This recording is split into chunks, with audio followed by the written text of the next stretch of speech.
pues el día de hoy, hermanos, les damos la bienvenida aquí en Proyecto de Vida.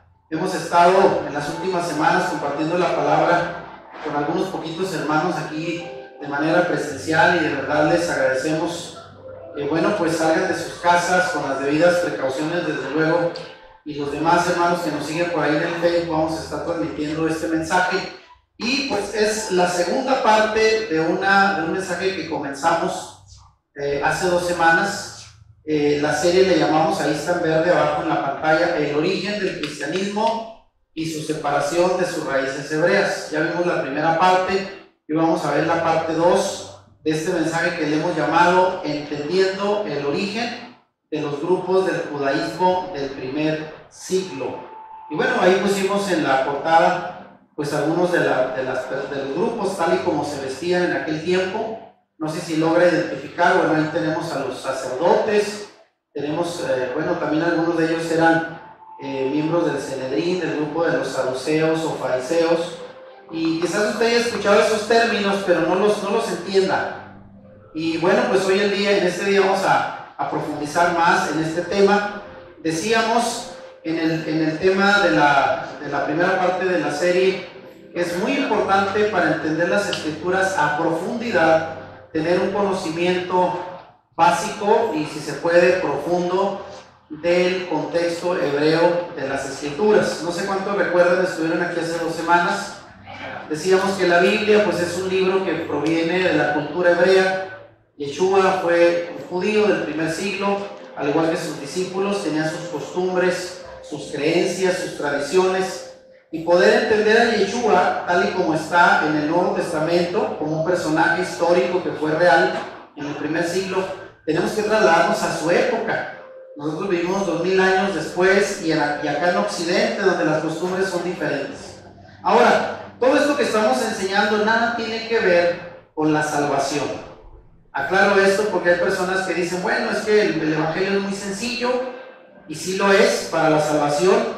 Nada más basta con que usted se considere y acepte que es un pecador, que necesita pues del perdón del Señor, y sabemos que la sangre de Yeshua derramada en la cruz fue el pago suficiente para que usted y yo seamos salvos.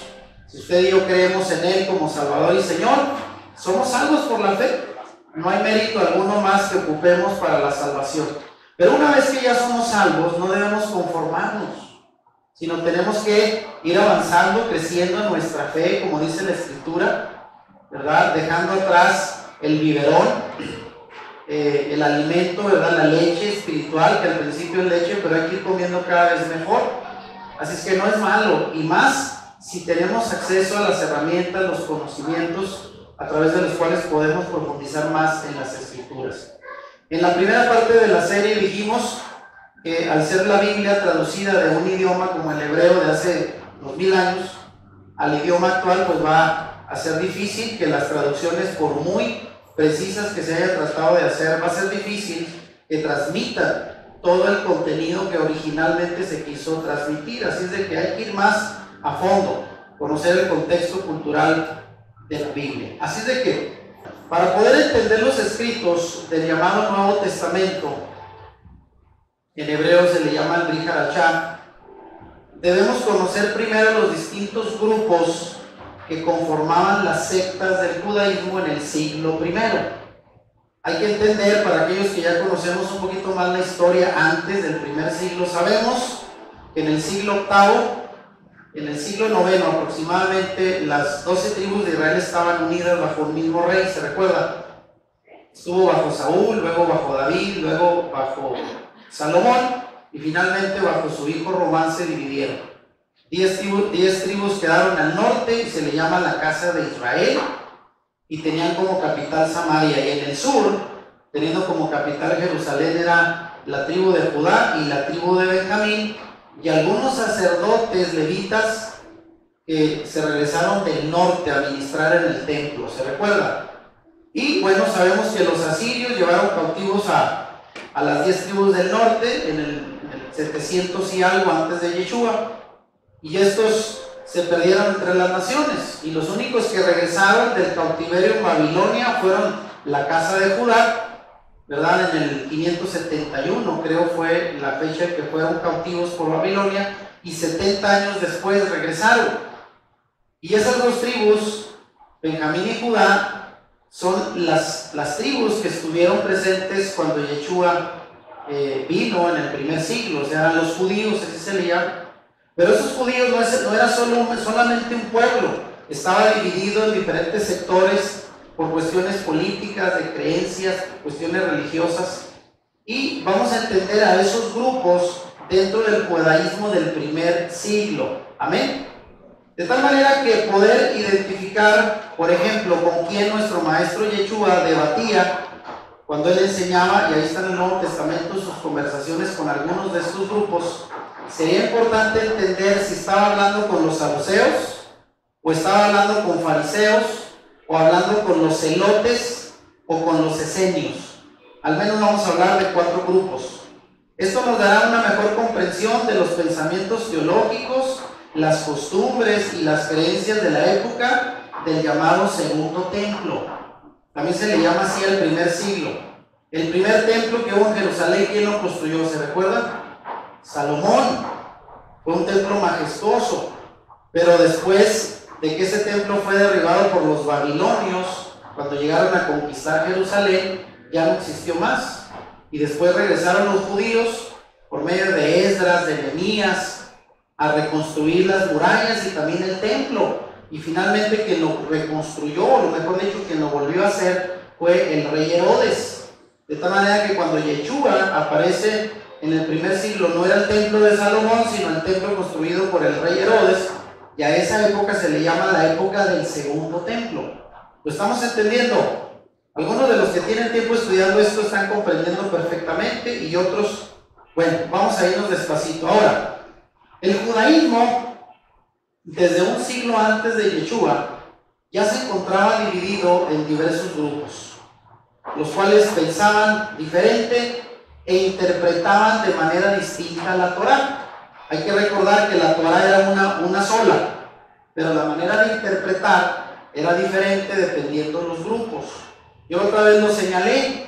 Si usted no fuera mexicano, que fuera un extranjero y llegara a México en época de elecciones, usted no va a entender los diversos grupos políticos si no los conoce, ¿verdad? No sabes más, aunque le dieran la ciudadanía inmediata y su credencial para votar, diría, pues ¿por quién voto? Pues que no conocería el trasfondo de cada grupo, qué piensa, qué propone. De igual manera, en el tiempo del primer siglo había grupos políticos y religiosos que pensaban diferente, y es importante entenderlos para ver en qué grupo se movía Yeshua. De tal manera que si comprendemos sus diferencias, vamos a comprender mejor cómo creía Yeshua y en qué marco judío se ubicaba él. Alguien dirá, era fariseo, era saduceo, era esenio. Lo vamos a revisar en esta enseñanza. Lo cierto es que había rabinos carismáticos, otros más ortodoxos y otros más liberales. Ahí están las facciones, vea. ¿De cuál de ellos sería Yeshua? ¿Sería ortodoxo? ¿Sería liberal? ¿O sería un rabino carismático? Amén. En el cristianismo no se tomó en cuenta la judeidad de Yeshua, solo se le cristianizó. Todavía hay gente que cuando usted le dice, oiga, Yeshua, ¿por qué le llama Yeshua? Porque era judío. ¿Cómo que era judío? ¿A poco Jesús era judío? No me diga. Yo no sabía eso, no era cristiano. Entiende, hay gente que está totalmente fuera del contexto, porque piensan que Yeshua siempre fue un cristiano. Amén. No, era un judío. Y algunos tratan pues bueno, no entienden, ¿verdad?, esa parte de la judeidad de Yeshua. Ahora, Yeshua nació, vea lo que dice aquí, vivió y murió como judío.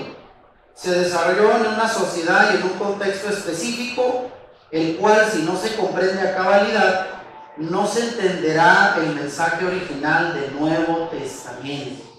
Y no quiero decir que si no entiende estas cosas usted no va a entender la Biblia. Sí la va a entender, pero el riesgo que corre es que la pueda interpretar mal, porque ignora el contexto que está detrás del tiempo que se escribió la Biblia. ¿Sí me explico? O sea, esta parte tiene que dejarse muy claro. Repito, esto nada tiene que ver con salvación.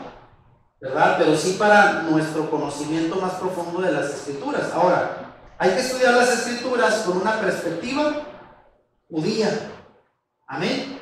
Los cristianos interpretan a Jesús con la perspectiva griega posterior, ya cristianizada, y no en su contexto original hebreo.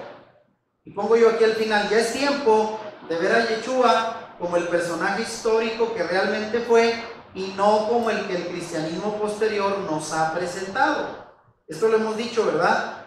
El Jesús que predicó la iglesia con los siglos posteriores ya no era el Yeshua histórico del primer siglo, ya lo habían transformado, ¿verdad? Por sus creencias, sus tradiciones, y llegó a convertirse en un Yeshua griego, que parece ser que, ¿verdad?, ya no vivía bajo las costumbres hebreas, y eso nunca ocurrió, claro que no. Así es de que ya es tiempo de entender al personaje de Yeshua en su debido contexto histórico. Ahora bien, vean esto, vamos a ver un poquito de historia, un poquito de historia para que ustedes vean cómo surgieron los grupos de los que vamos a presentar el día de hoy, con los cuales Yeshua convivió. Y para hablar un poquito de historia tenemos que irnos a hablar del Imperio Seleucida. Ustedes pueden ver ahí soldados, ¿verdad?, de aquella época, siglos atrás de Yeshua, y vamos a entender por qué vamos a hablar de esto, para entender el contexto del primer siglo. Vean, bien, el Imperio Seleucida, ¿quiénes eran? Bueno, vamos a recordar un poquito, y esta historia usted la puede encontrar incluso en libros de historia universal, ahí va a encontrar esta historia. En el año 334 antes de Cristo, Alejandro Magno, ¿quién fue Alejandro Magno? El gran conquistador griego. Comenzó su conquista del Imperio Persa y llegó a dominar Judea en el año 332. Vean, a su fallecimiento, que por cierto murió muy joven, tras la división del imperio entre sus generales, o sea, él al morir, sus generales se dividen todo el territorio conquistado. Y uno de ellos se impuso, o sea, uno de los generales tomó más fuerza y formó lo que se le llama el Imperio Seleucida, en una zona que abarcaba desde el Mediterráneo, el mar Mediterráneo, hasta la frontera con la India. O sea, un gran territorio. Uno de los generales así formó el Imperio Seleucida.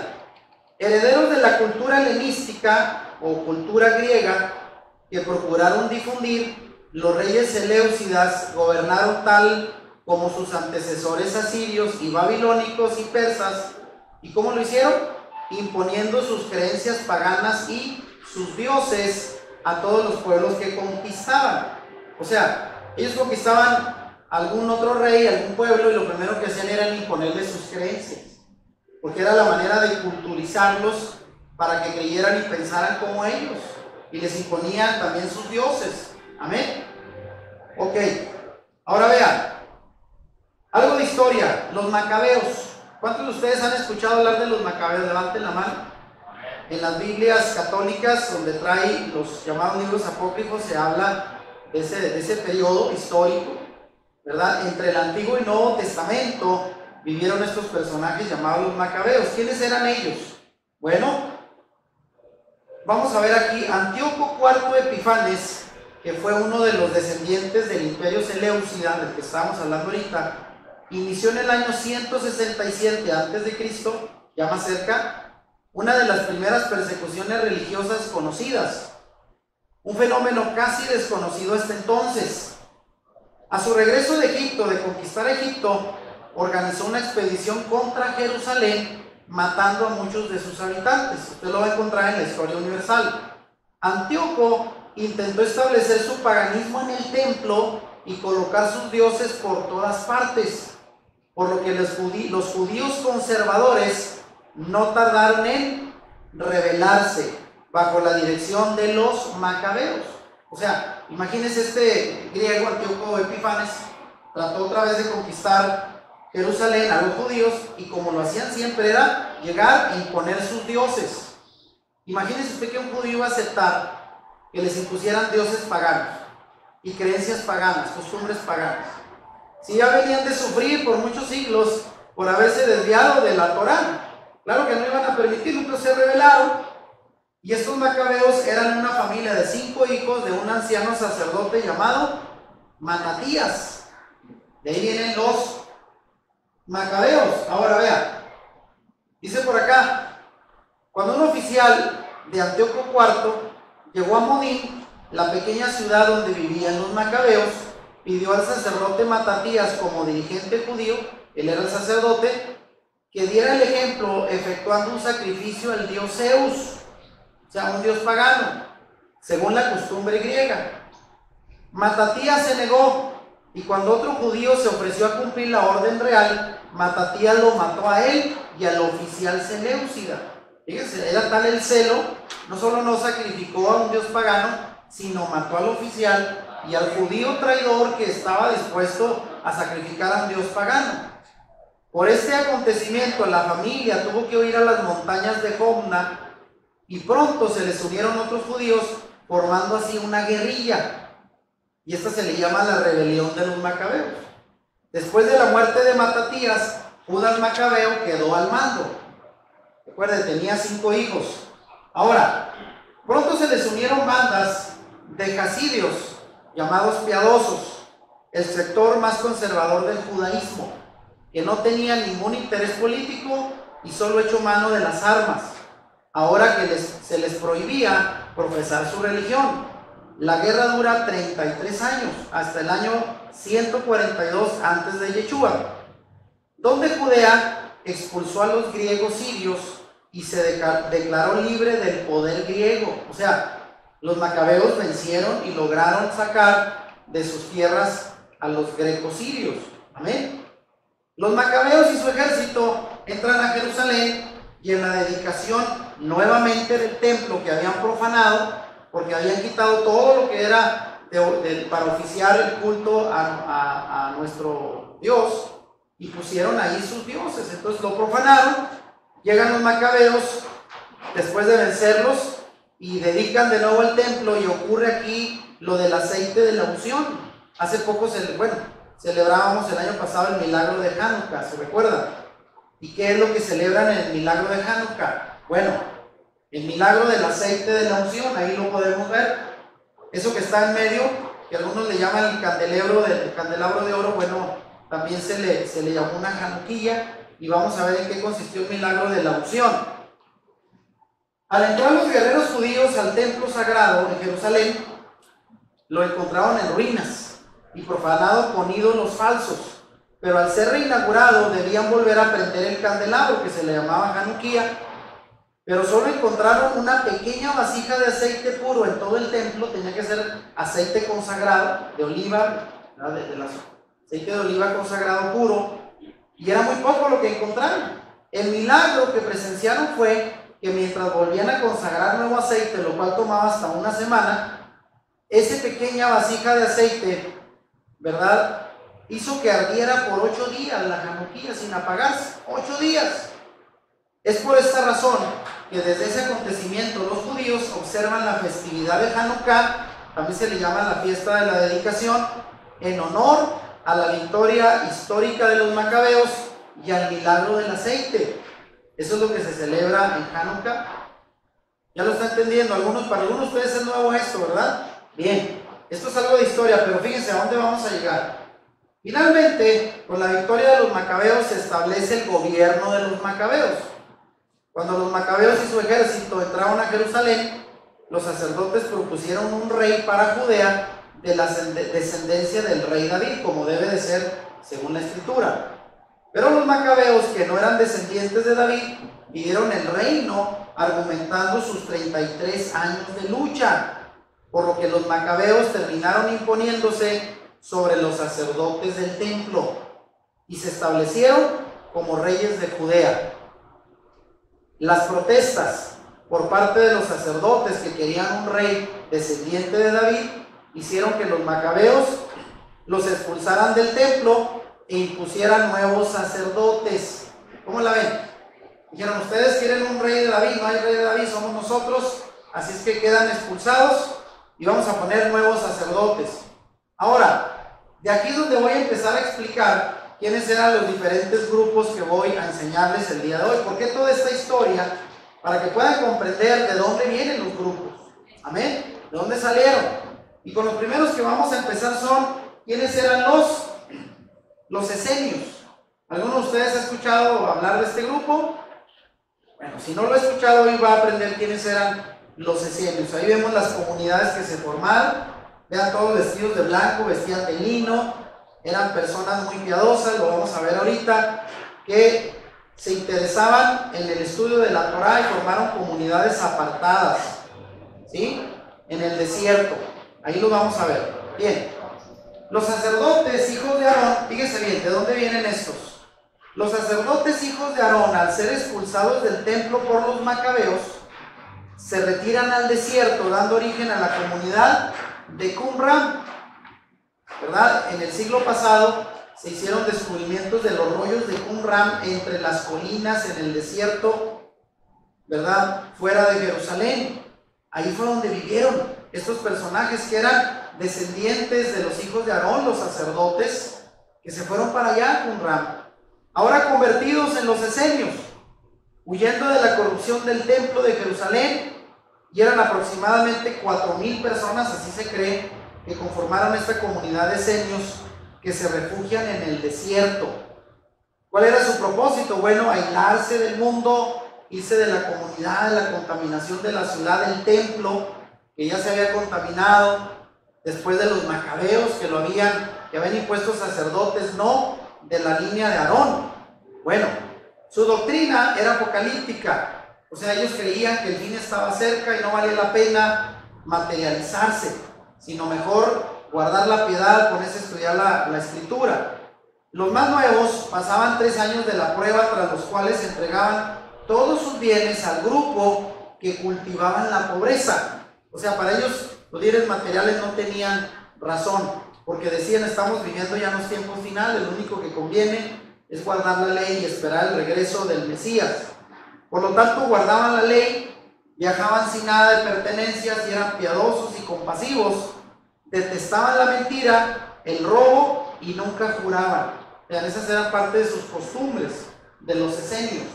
Bien, volvieron a la relación original con Dios en el desierto. Recuerde cómo empezó la relación de Israel con el Señor, cuando recibieron las leyes en la base del monte Sinaí, en el desierto de Arabia. Ellos dijeron, vámonos al desierto, allá a consagrar. Para ellos ya no era el templo. Quienes rompían las normas eran expulsados de la comunidad, en los que se pasaba hambre, ya que sus votos les impedían ingerir alimentos que no procedieran del grupo. O sea, eran tan estrictos que solo lo que ellos producían, y mayormente eran pues legumbres y esas cosas. No creen que comían cerdo, carnita, nada de eso. Eran sumamente estrictos con su dieta. Todo miembro nuevo se comprometía a difundir las normas de la comunidad a la luz de la historia y del contenido de los manuscritos del Mar Muerto que se encontraban en el siglo XX. Queda patente que la doctrina de la comunidad de Qumran preparó el camino para la carrera mesiánica de Yeshua.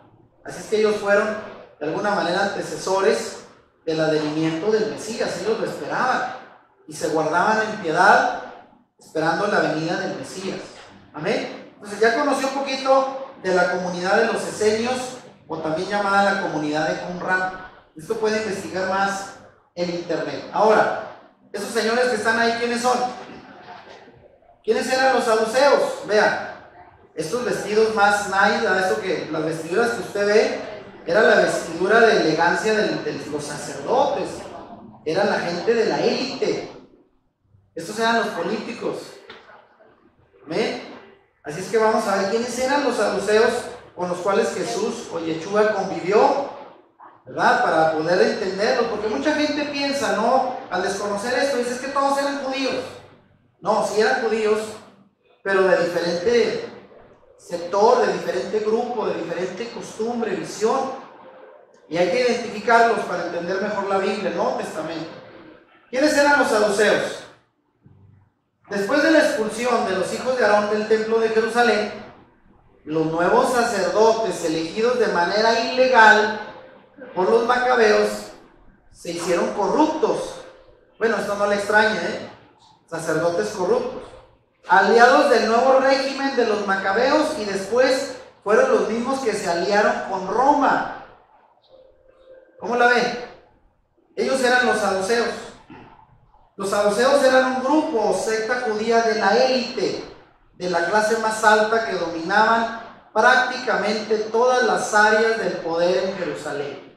Ellos estaban a cargo del templo, de las ofrendas, de los sacrificios, de los diezmos, y tenían todo el control político, económico del pueblo. Eran un grupo de aproximadamente 5,000 saduceos en el templo. Vean, eran un grupo reducido que eran de las familias más ricas que dominaban a toda la nación, de cerca de 5 millones de judíos. Se calcula que los judíos en el primer siglo eran como 5 millones, la mitad vivían en el extranjero. Por eso cuando venían las 3 fiestas principales en Jerusalén, dice la Escritura, como la fiesta del día de Pentecostés, en el capítulo 2 de los Hechos, que vinieron de por lo menos 13 naciones lejanas, porque muchos judíos practicaban su fe, pero vivían fuera de Jerusalén, de Judea. Pero al menos 2,5 millones de judíos vivían en Jerusalén y en los territorios aledaños. Entonces, ellos eran 5,000. Quiere decir que eran como el 10% más o menos de todos los judíos, y eran la élite política. Vean, no se extrañe, esto sigue pasando ahora, bueno, pero ellos eran los del poder. Ahora sí, los corruptos. Bien, gracias a su alianza con los invasores romanos, prácticamente eran como traidores a la patria.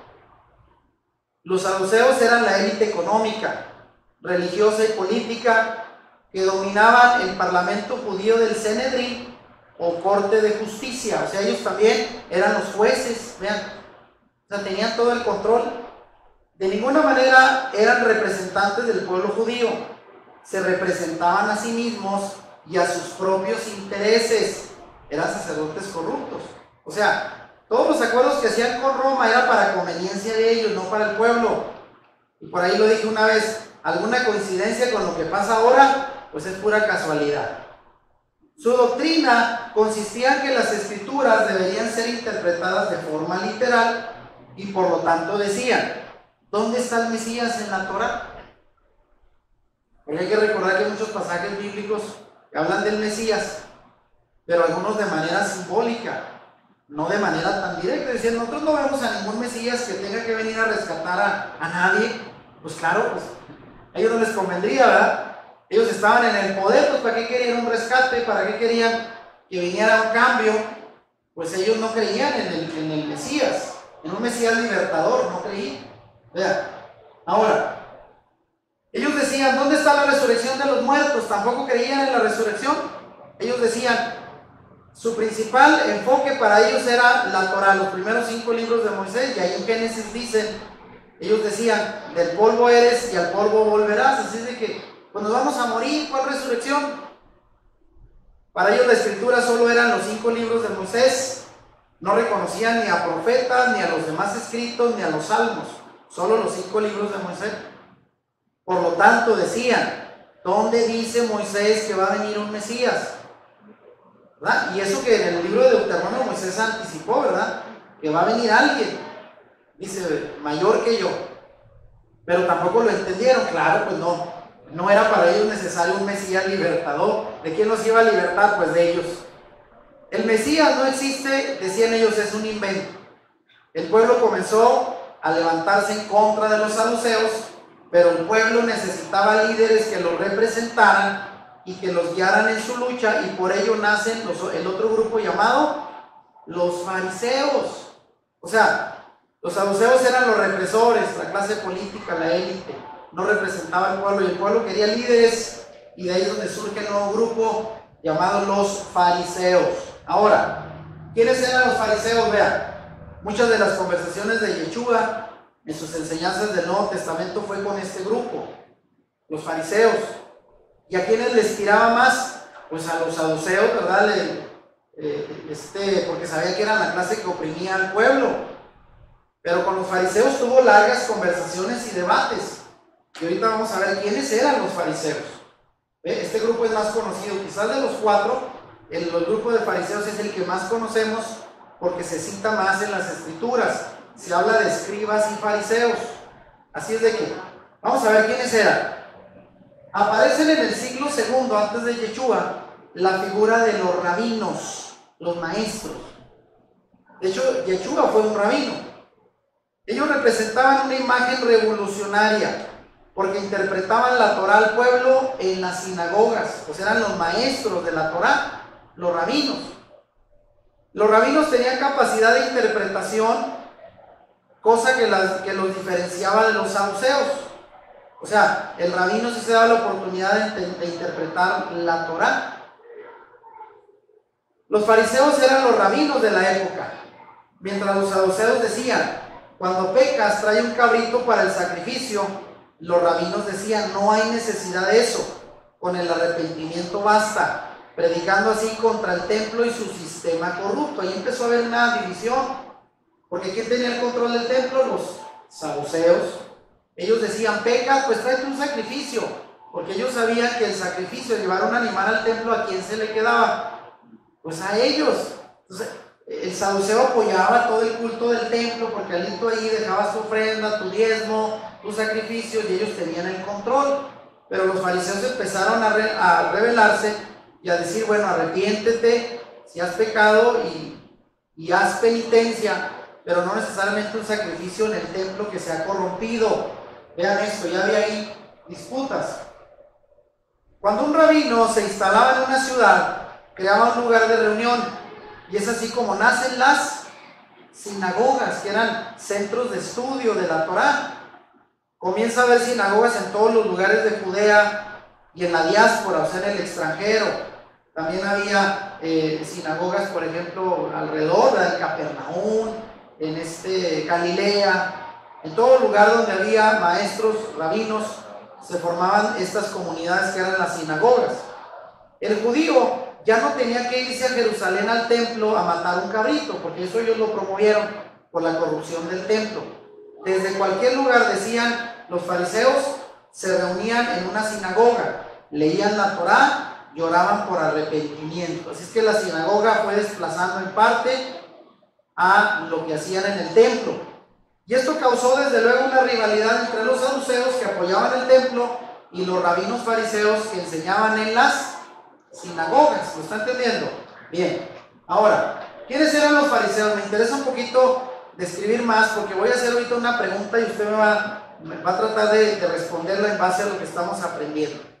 ¿Quiénes eran los fariseos? Bueno, la interpretación de las escrituras por parte de los rabinos llegó a varias conclusiones. Vean, para ellos creían que iba a llegar el Mesías, que los iba a salvar de los sacerdotes corruptos, del sistema que ya se había corrompido en la alianza de los saduceos, la clase gobernante, y los romanos, que los oprimían.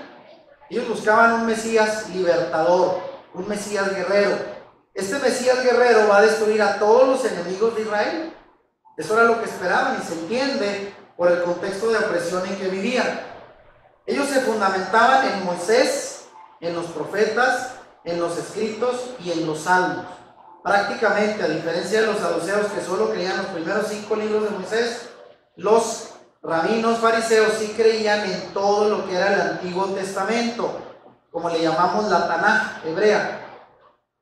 Y obviamente, vean aquí, ellos también decían que los diezmos ya no iban al templo, se deberían de quedar en las comunidades. Así que también hubo una rivalidad por cuestiones de los diezmos. Así es de que ahí va usted más o menos entendiendo cómo creían los fariseos de la época de Yeshua. Ahora, los fariseos empezaron a tener un grupo bien organizado y a adquirir poder frente a la comunidad. Ya no era necesario ir al templo, recuerde, ahora ellos se convirtieron como en un sustituto del sacerdote del templo, en los maestros que enseñaban la Torá en las sinagogas.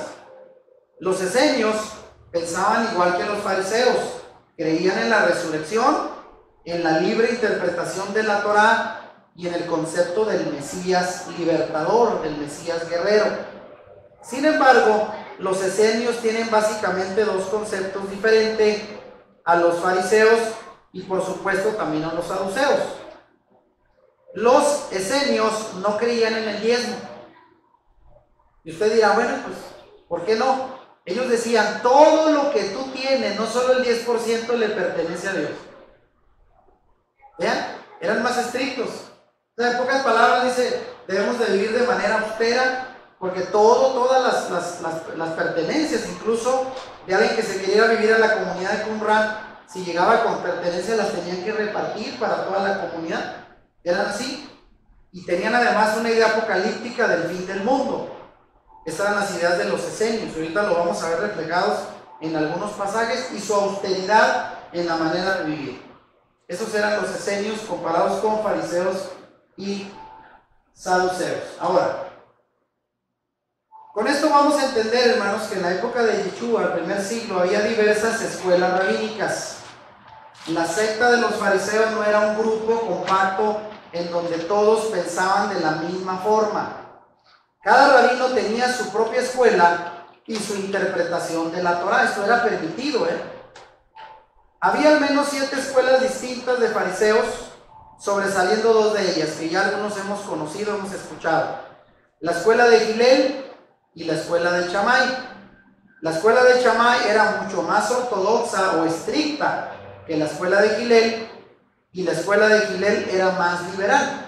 Estos dos personajes, Shammai y Hillel, vivieron como 70, 80 años y fundaron estas dos escuelas, que eran las más prominentes, las de mayor influencia en el tiempo en que Yeshua llegó en su ministerio. Acuérdense, la escuela de Shammai, más estricta, y la escuela de Hillel, más liberal. Bueno, vamos a ver ahora sí algunos pasajes ahorita, prepárese para esto. Yeshua, pues, no fue el único Mesías proclamado, ¿sabía usted?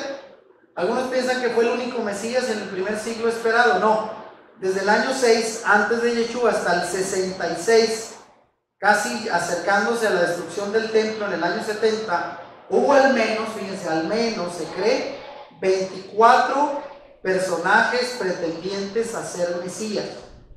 24, entre ellos Yeshua. Cada 3 años aparecía cuando menos un grupo levantando un nuevo Mesías. Los saduceos, que eran la clase gobernante, se levantaban desde luego ante toda amenaza mesiánica. No les convenía que atentara contra sus intereses. Los seguidores del movimiento fariseo se levantaron en contra de los corruptos saduceos. Entonces había un pique. Los fariseos querían proponer el levantamiento de un Mesías que los liberara, y los saduceos se oponían. Ya se va dando una idea quiénes fueron los que mataron a Yeshua, ¿no? Porque casi todo el mundo dice los fariseos, ¿verdad? Pobres fariseos, bueno, hasta les hacen, ¿verdad? Canción. Ya hoy en día es una forma de estigmatizar a alguien como un fanático, como un homicida, pero hay que verlo desde el contexto real. Ahora vean, ¿quiénes eran los celotes? Nos falta el último grupo, porque enseguida voy a hacer la explicación de algunos pasajes bíblicos del Nuevo Testamento para que vea ahora sí, entendiendo quiénes eran los grupos, los va a entender mejor. Ahora sí, teniendo este contexto. ¿Quiénes eran los celotes? Ahí los vean. No eran de esos de maíz, no calentitos, que ya algunos piensan, no, lo que habla uno de celotes, se imaginan otra cosa. Bueno, ahí lo podemos ver, eran guerrilleros, eran los más radicales, nacionalistas dentro del pueblo judío, los que levantaban las armas para lograr su independencia. Vean, los celotes, algunos de ellos eran fariseos en su manera de interpretar la ley, pero eran ultranacionalistas judíos. Ellos querían ir contra Roma mediante la rebelión armada. Fíjense, y algo muy interesante les va a aparecer aquí. Tenían un modus operandi, o sea, su forma de operar muy característica. Cuando veían a un romano, a un soldado romano o a un saduceo, ¿quiénes eran los saduceos? Los políticos, que estaban solos por ahí en alguna parte de la ciudad, se acercaban y los apuñalaban con un pequeño cuchillo llamado sica. De ahí sale la expresión sicario. Eso lo vemos hasta el día de hoy. Los sicarios, vean desde dónde vienen. Desde los celotes del primer siglo. Ese cuchillo se le llamaba sica, entonces eran sicarios, eran homicidas. Estos se vengaban, ¿verdad? Al ver a un político, al ver a un soldado romano, los mataban. Y por ejemplo, ¿a quién recuerda usted que hizo eso en el Nuevo Testamento? ¿Por qué querían enjuiciar a Barrabás? Por haber asesinado a un romano. hermano, era un celote. Ya lo está entendiendo, ahora sí, mira de dónde era. ¿Okay? Algunos han querido relacionar a Juan el Bautista con qué grupo. Y era un hombre que venía del desierto austeramente, ¿verdad? Y su dieta era muy común. A los esenios, aunque hay, ¿verdad?, muchas diferencias entre Juan Bautista y los esenios, pero al menos le encuentran algo de relación. Bueno, ahí va cobrando ya un poquito mejor de claridad esto que estamos aprendiendo. Ahora, quiero dejar aquí muy claro, Yeshua guardaba y enseñaba la Torah. ¿Estamos de acuerdo con eso? Yeshua guardó la Torah durante toda su vida como fiel judío y pasó todo su ministerio público enseñando Torah y reuniéndose en el templo o en la sinagoga cada día de reposo, o sea, guardaba el Shabbat. Amén. De tal manera que nunca propuso el domingo, para él. Que los que todavía están en eso fue muy posterior por interpretaciones erradas acerca de la fe del contexto hebreo. Compartió con unos pocos su identidad mesiánica. De hecho, directamente lo hizo con la mujer samaritana, ¿se recuerda? Cuando ella le dijo, ha de venir el Mesías que nos enseñará todas las cosas. Y le dijo, el que está hablando contigo es el Mesías. A muy pocos se le reveló. Como Mesías estaba autorizado para reinterpretar la Torá. Reinterpretarla. Vean, ese era uno de los derechos o atributos del Mesías. En su Sermón del Monte, por ejemplo, él declaró estas palabras, ¿se recuerdan? Capítulo 5 de Mateo, él dice, oísteis que fue dicho, no cometerás adulterio, pero yo os digo que cualquiera que mira a una mujer para codiciarla, ya adulteró con ella en su corazón. Eso es una reinterpretación, le da otro sentido, pero nunca saliéndose del contexto hebreo, muy importante. Porque alguien dice, mira, Yeshua ya no estaba actuando como judío, se equivoca. Ahora, que Yeshua dijera, y aquí lo explico, que Yeshua dijera, pero yo os digo, en varias enseñanzas de su Sermón del Monte, Mateo 5 y 6, ¿verdad? Contiene estas enseñanzas, habla de su autoridad como rabino, pero no significa, escuche bien, pero no significa que quería cambiar la Torá. Era una interpretación. Solo daba su interpretación y debido a su conciencia mesiánica, se sabía que era un profeta que tenía tal autoridad. Pero lo que él enseñó fue todo dentro del marco teológico judío. Porque muchos dicen, mira, ahí ya está contraviniendo la Torá, ahí ya está cambiando las reglas, ahí ya está empezando el cristianismo. No, para nada. Era dentro del marco teológico judío, que era permitido que un rabino y más el Mesías reinterpretara la ley, le diera un nuevo sentido, un nuevo enfoque. Ahora, Yeshua no volvió la Torá, y aquí cito el pasaje más conocido, Mateo 5, 17 al 20. No penséis que he venido para abrogar la Torá o los profetas. No he venido para abrogar, sino para cumplir. Porque de cierto os digo que hasta que pasen el cielo y la tierra, ni una jota ni una tilde pasará de la Torá, hasta que todo se haya cumplido. De manera que cualquiera que quebrante uno de estos mandamientos muy pequeños, y así enseña a los hombres, muy pequeño será llamado en el reino de los cielos. Mas cualquiera que los haga y los enseñe, este será llamado grande en el reino de los cielos. Porque os digo que si vuestra justicia, vean, no fuere mayor a la de los escribas y fariseos, no entraréis en el reino de los cielos. Ay, caray, qué difícil, porque los fariseos no eran cualquier cosa, sobre todo los de la escuela de Shammai, muy estrictos. El Señor dijo, si no los superan a ellos, no entrarán en el reino. Vean, ahí está establecido. Nunca volvió la Torá, nunca la volvió. Ahora, aquí viene una pregunta para ustedes. A ver qué piensan. ¿Con cuál de estos grupos que hemos enseñado, saduceos, fariseos, esenios, celotes, con cuál grupo se parece más Yeshua, su ministerio, sus enseñanzas?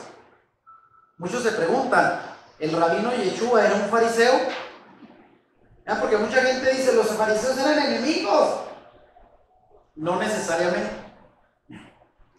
Y para muchos intérpretes, Yeshua era un fariseo. Era lo más parecido de estos 4 grupos. Yeshua era un rabino, un fariseo. Sí, era un maestro del Torá. Pero obviamente con su estilo propio.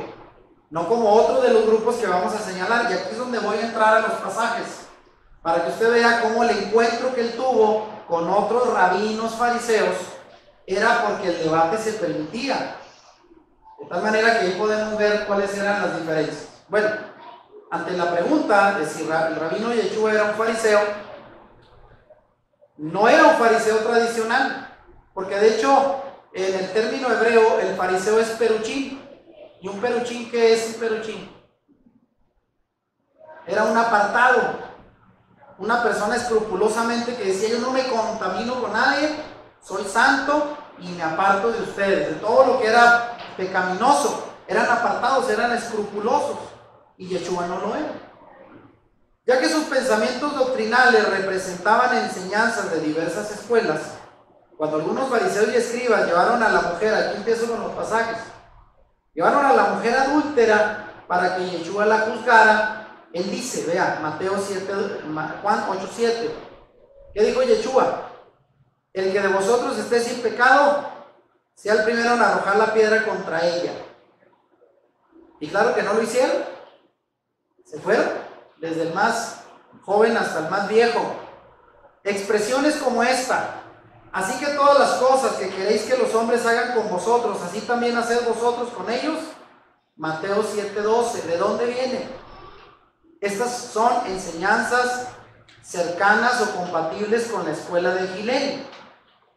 Era un defensor de los derechos de las personas. Y los de Shammai eran más estrictos en implantar la ley a rajatabla, no importando a quién se le pasaran encima, ¿verdad? Acuérdense cómo llegaron. La ley dice que esta mujer debe ser apedreada. Eran fariseos chamaitas, ¿no? Esos que, órale, vamos a matarlo. Y el Señor entró en defensa de la mujer. Fue más tranquilo con la aplicación de la ley. Como ya sabemos, para empezar, ¿dónde estaba el hombre, verdad? Era para su conveniencia. Entonces el Señor entendía esto. Aquí estamos hablando de expresiones, enseñanzas compatibles con la escuela de Gilel, que era más liberal. Ahora, el pasaje donde testifica, vea: entonces vinieron a él los fariseos tentándole y diciéndole: ¿es lícito al hombre repudiar a su mujer por cualquier cosa? Donde sus normas eran más estrictas que las de Gilel, Yeshua responde: y yo os digo que cualquiera que repudia a su mujer salvo por causa de fornicación y se casa con otra, adultera, y el que se casa con la repudiada también adultera. Mateo 19, del 3 al 9, ahí encuentra la enseñanza completa. Este pensamiento es compatible con la escuela de Shammai, porque vean, Gilel era el que decía, para un varón judío, que era el único que tenía el derecho de dar carta de divorcio. La mujer no se podía divorciar, solo el hombre. Y si el hombre estaba inconforme porque a la mujer no le salían derechas las tortillas de harina, por decir algo, le podía decir: ¿sabes qué, mujer? Ahí está tu carta de divorcio, por cualquier cosa. Es más, hasta se aceptaba que si el varón decía: es que hay otra mujer que acuerda conmigo, nos llevamos bien, podía dejar a su esposa por cualquier cosa. Y eso lo decía la escuela de Gilel aquí. Y la escuela de Shammai decía: la única razón es por causa de fornicación. Ahí Jesús o Yeshua estaba del lado del pensamiento de la escuela de Shammai. Vea, no era exclusivamente de una de las escuelas. Según la aplicación de la ley, él tenía cierta tendencia. ¿Lo está entendiendo? Ahora, el pasaje del joven rico que pregunta: ¿cómo heredar la vida eterna? La respuesta de Yeshua, ¿se acuerda? Fue: tú sabes los mandamientos: no mates, no cometas adulterio, no hurtes, no des falso testimonio, no defraudes, honra a tu padre y a tu madre. La respuesta del joven fue: Rabí, todo esto lo he guardado desde mi juventud. Yeshua le respondió: una cosa te falta, ve y vende cuanto tienes y dalo a los pobres y tendrás tesoro en el cielo, entonces vienes y me sigues. O sea, de manera austera, despréndete de lo material. Estas enseñanzas, ¿con cuál grupo es compatible? con los esenios. Los esenios decían, para entrar al reino de Dios no necesitas un carro de lujo, no necesitas nada de cosas materiales, el fin ya viene. Es una enseñanza esenia. Y ahí vemos a Yeshua ahora un poquito acercado a este grupo. Ahora, aquí la pregunta es, ¿Shammai o Hillel? Vean, hay pasajes donde estas dos escuelas principales diferían en su interpretación de la ley. Shammai, como ya dijimos, era el grupo ortodoxo, el grupo más legalista, más estricto, y Hillel, el grupo más liberal. En esta enseñanza de Mateo 5:32, cuando Yeshua dijo, pero yo os digo que el que repudia a su mujer, a no ser por causa de fornicación, hace que ella adultere, el que se casa con la repudiada comete adulterio, ya dijimos, Yeshua, al igual que Shammai, solo permitía el divorcio por causa de fornicación, y Hillel, siendo más liberal, por cualquier cosa, por cualquier inconformidad que tuviera el marido. ¿Ven? Pero había que darle carta de divorcio, porque con eso era su libertad, y además tenía derecho a la recuperación de su dote, que también eso tenía importancia, ¿no? Pero bueno, ahí era la diferencia entre Shammai o Hillel en cuanto al tema del divorcio. Ahora, otro tema de debate entre Shammai y Hillel: ¿se puede curar en Shabbat? Vean, este es uno de los motivos por los cuales muchos tienden a decir que Yeshua transgredió la ley, porque Yeshua sanó en el sábado a muchos. Pero esto estaba permitido. ¿Qué pasaba? Bueno, los del grupo de Shammai guardaban el Shabbat de manera estricta, rajatabla. Incluso los enfermos no podían buscar ayuda en Shabbat. Si te enfermabas, ni modo. Si te tenías que morir en Shabbat, ni modo. No había forma de consultar con ningún médico. Y ya sabemos que eran tan estrictos en sus tradiciones que caminar cierta distancia no era permitido. Muchas cosas no eran permitidas para los fariseos chamaitas porque eran súper estrictos, súper estrictos.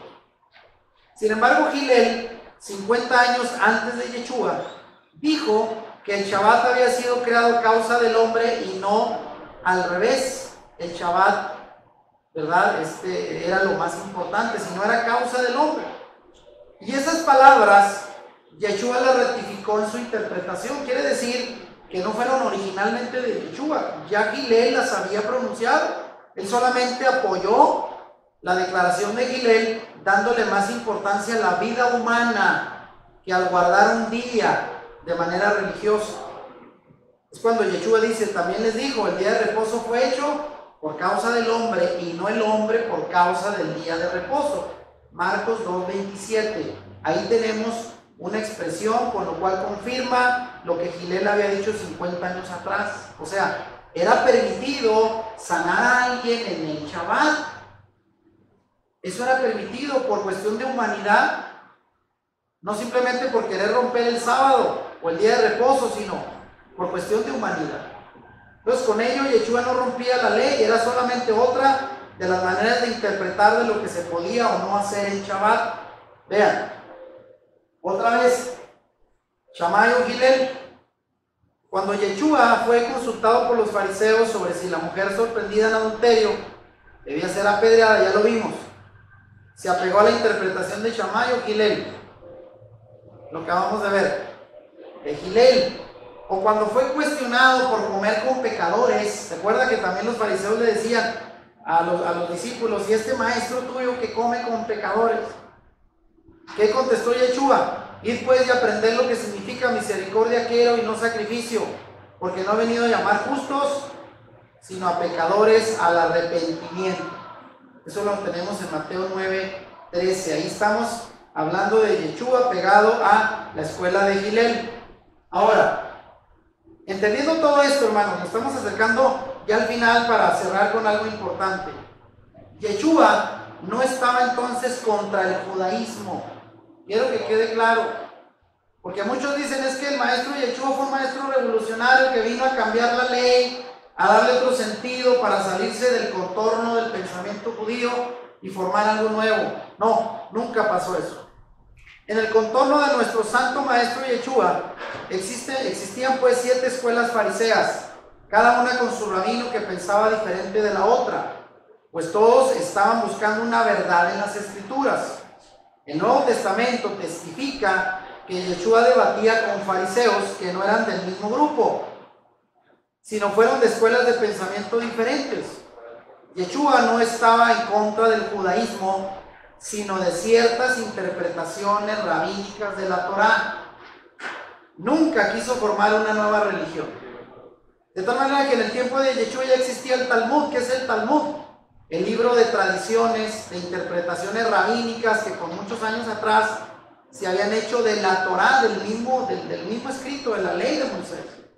Pero eran interpretaciones distintas. Entonces, contra algunas de ellas Yeshua no estaba de acuerdo. No es que no estuviera de acuerdo en el judaísmo de la ley de Moisés.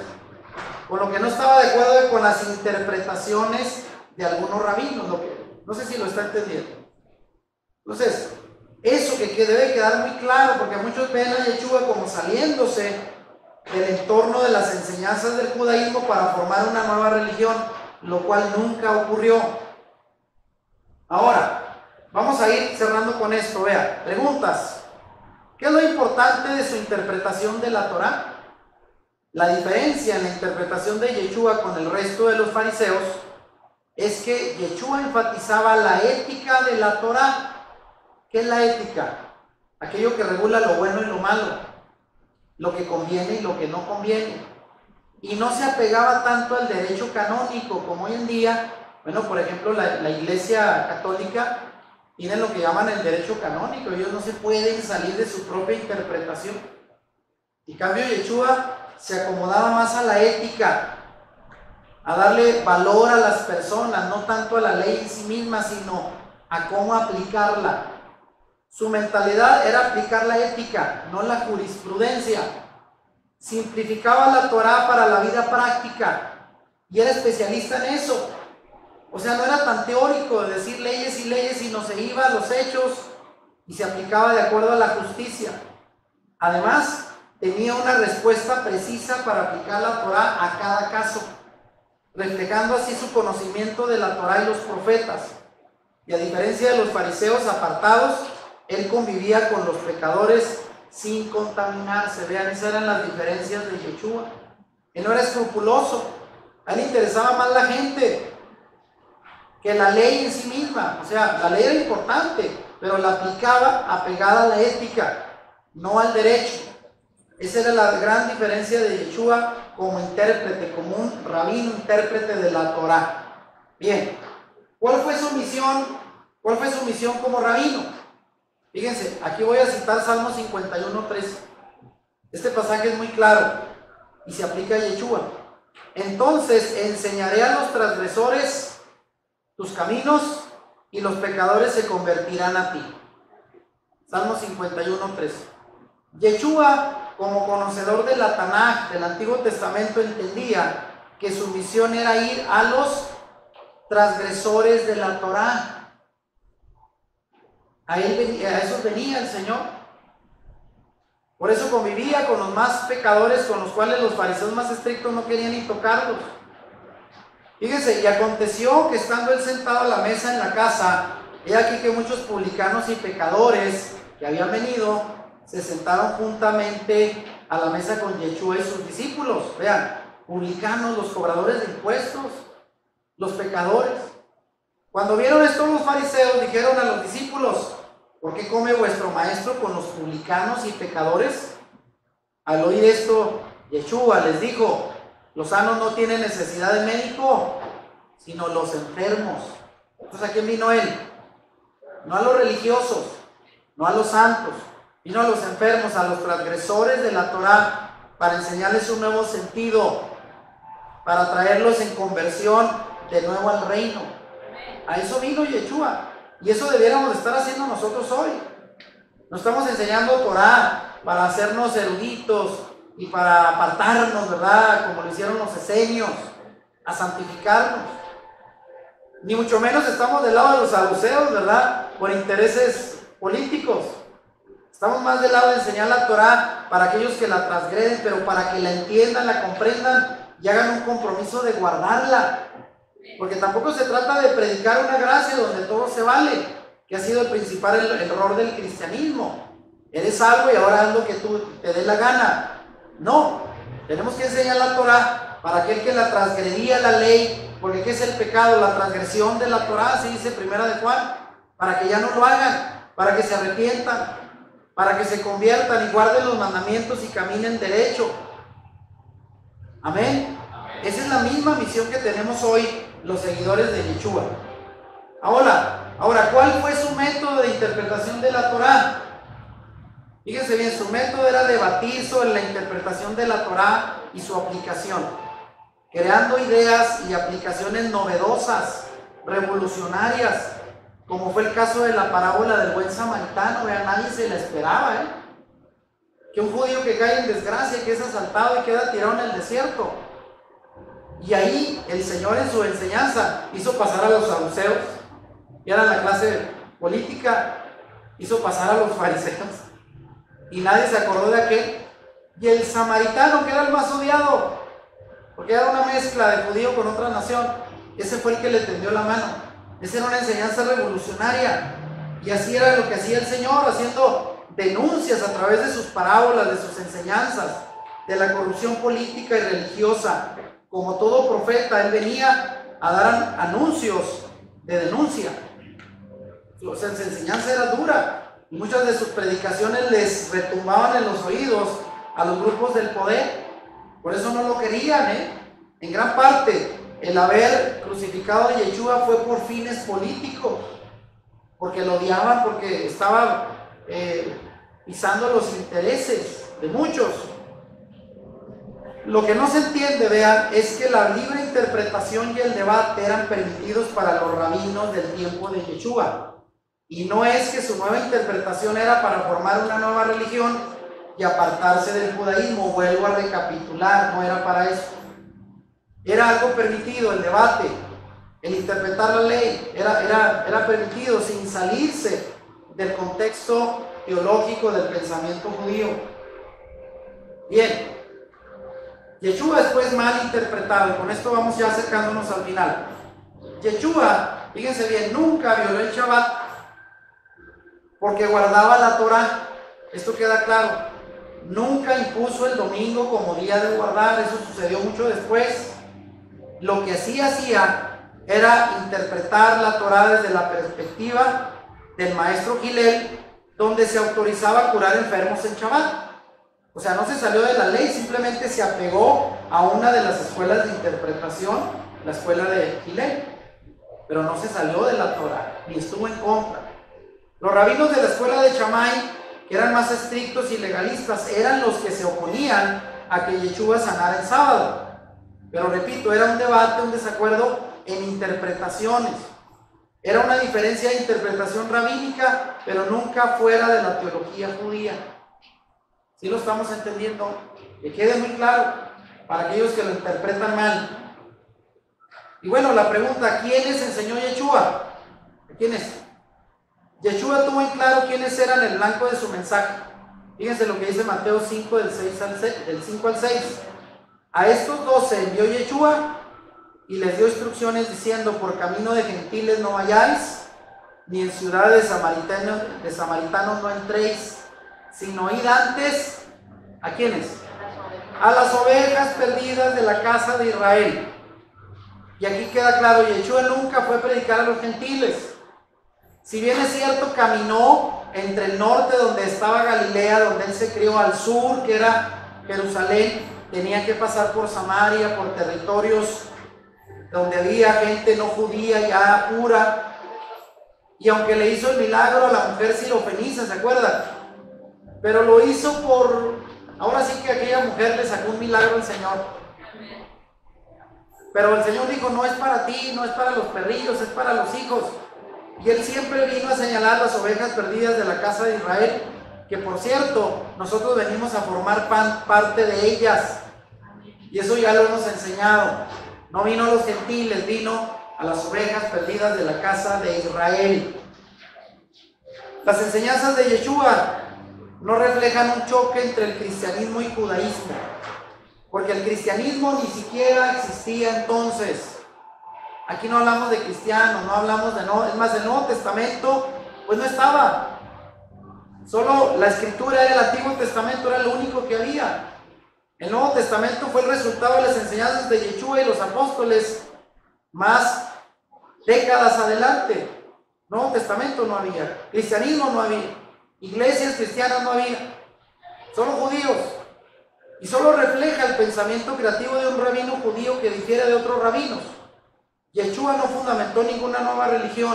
El cristianismo surgió mucho después por la mala interpretación de creyentes gentiles que no comprendieron el contexto hebreo de las enseñanzas de Yeshua. ¿Lo está entendiendo? Entonces el cristianismo vino después, cuando se apartaron del contexto hebreo original de las enseñanzas de Yeshua, lo cual estaré en el siguiente mensaje explicándolo mejor. No podemos, y aquí voy a decir lo siguiente, es tiempo de quitarnos el velo, es tiempo de despertar. No podemos seguir distorsionando las enseñanzas de Yeshua. Es tiempo de quitarse el velo, no más ignorancia, o también orgullo o celos de poder, porque hoy en día, yo siempre lo he señalado, si éramos cristianos tradicionales, para aceptar esto, hermanos, que estamos aprendiendo hoy, se necesita hacer algo de humildad. Porque por años el cristianismo se apoderó de todo lo que era de los judíos, la escritura, las tradiciones y todo, y prácticamente le dimos una patada a los judíos. Y para ahora aceptar que nosotros tenemos que entrar a la salvación por medio de un Mesías judío, y siendo parte, injertados en el tronco que es Israel, hay que tener humildad para decir, pues nos equivocamos, y a veces por orgullo, por celo, más que nada queremos permanecer sin aprender y entender estas enseñanzas. Lo cierto es que Yeshua nació de padres judíos, vivió, pensó y predicó como judío, y fíjense bien, y eligió a 12 seguidores judíos para predicar a las ovejas perdidas de la casa de Israel. Un mensaje basado en la Torá. Fíjense bien, 12 en representación de las 12 tribus. No escogió 12 discípulos nomás por ocurrencia, porque representaban las 12 tribus. Y luego también envió a 70 en representación de los 70 miembros del Sanedrín. ¿Qué no le parece esto el mejor simbolismo del judaísmo que él representaba? Y hay algo más que platicaba hace poco con mi esposa, ¿no?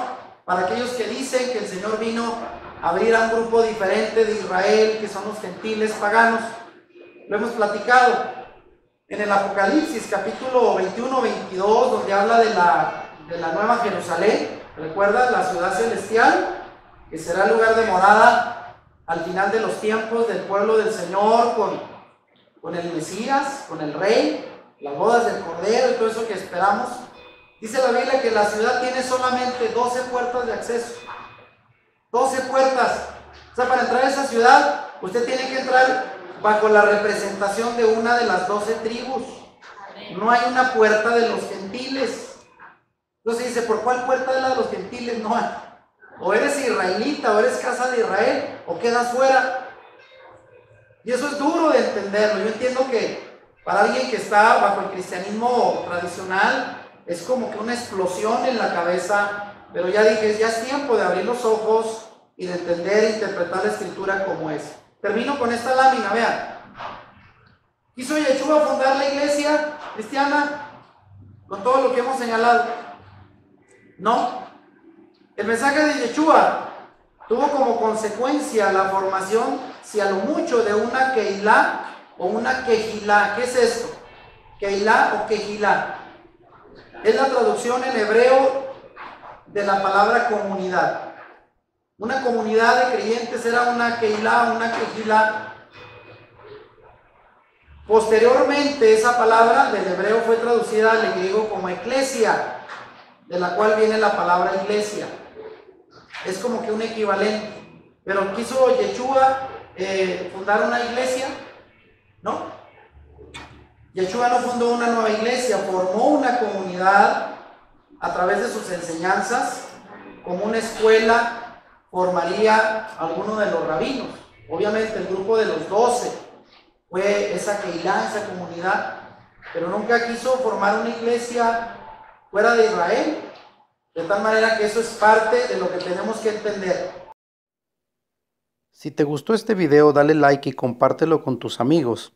Suscríbete a nuestro canal si no lo has hecho y activa la campanita para que YouTube te avise cuando subamos nuevos videos. Bendiciones.